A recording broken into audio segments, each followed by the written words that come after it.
बिस्मिल्लाहिर्रहमानिर्रहीम। अस्सलामुअलैकुम। आप देख रहे हैं 1 बाई 1 न्यूज़ HD। खबर शामिल करते हैं लाहौर से, जहां पुलिस के अफसरान भी परवेज़ इलाही पर बरहम। परवेज़ इलाही ने अपने स्टाफ के हमरा SP एंटी राइट फोर्स पर तशद्दुद किया और धक्के भी दिए। धक्के और तशद्दुद परवेज़ इलाही और स्टाफ की जानिब से असम्बली के अंदर और बाहर निकलते हुए किया।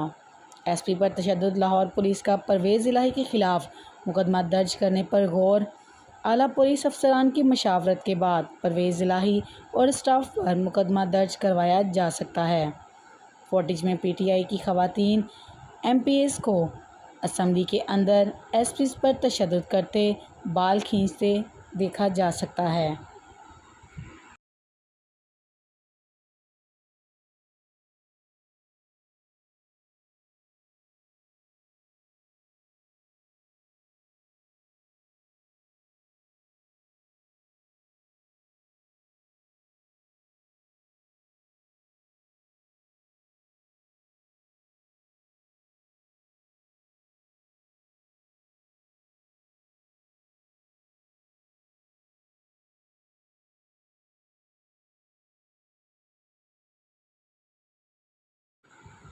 मज़ीद ऐसी ख़बरों से बाखबर रहने के लिए देखते रहिएगा channel 1 by 1 news HD। YouTube पर हमारे चैनल को लाइक करें, शेयर करें और सब्सक्राइब करें और घंटी का निशान दबाना ना भूलिएगा, ताकि आने वाली हर नई वीडियो आपको मौसूल हो सके।